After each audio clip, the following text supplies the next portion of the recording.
How does fear and uncertainty drive the crypto market to ashes and to all-time highs? Why does the crypto market really be as affected as it is by Corona? Why does it crash during those times when they should be rising? Some people argue that during a recession, that's when the cryptocurrencies should shine. Well, those are the topics we are going to discuss in this video.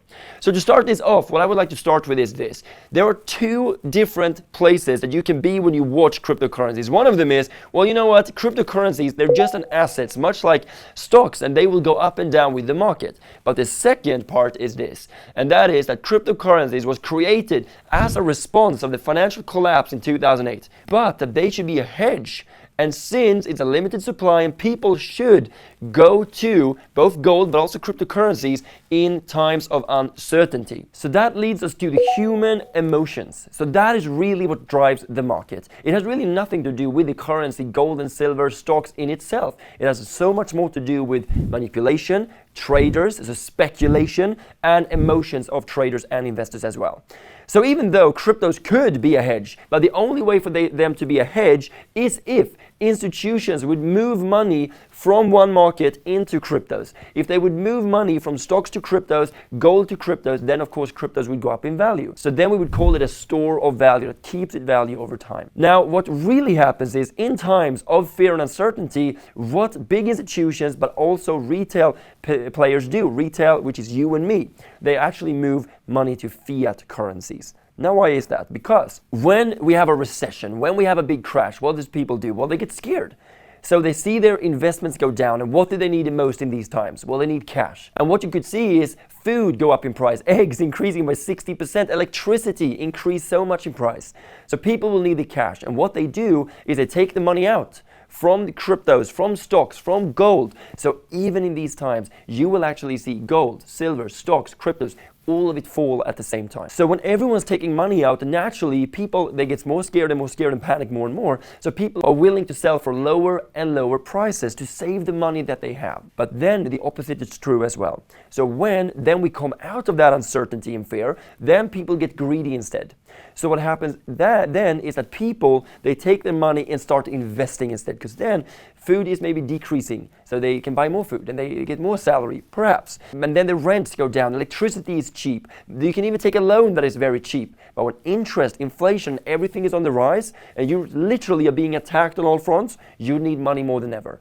So even though it is the point of maximum opportunity, everyone is selling. So for the market then to rise, if people start investing, naturally everything goes up. That's why you saw Corona is a great example. Everyone got scared during Corona, the market crashed, and the institutions were just selling, pulling the money out, and people did as well. But then after that, market started to turn around. People started to invest more and more. As the market went higher, people invested more and more into the market as well, until Bitcoin reached 68,000. But you might have noticed that gold reached an all-time high, the stock market reached an all-time high, and cryptos reached an all-time high. Now, cryptos will naturally go up more than the other assets. Now, why is that? Because it has a lot lower market capitalization. So the total market cap of the stock market is many trillions. I don't know how many, but a lot of them. And even gold is around 7 trillion in market cap, while cryptos was actually below 1 trillion. So if the same amount of money goes into the different assets, cryptos will go up the most because it's so much smaller. So less money will drive the prices a lot higher, which is why we could see returns of thousands of percent in a bull market in cryptos. And you might say, well, this is a scam. This is like the flower thing that happened when the flowers went up so much in price. And that it might be true to some extent.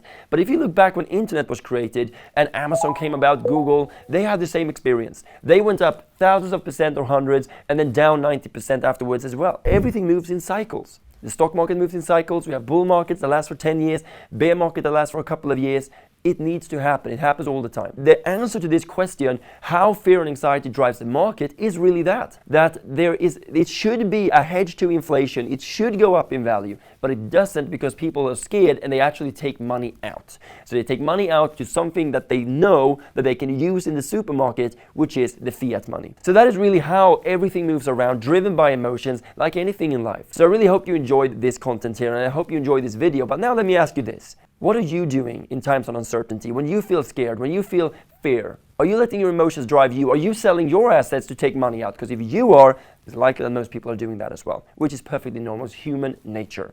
But that is also the moment of the greatest opportunities in the market. So, with that being said, I look forward to seeing you in the next video.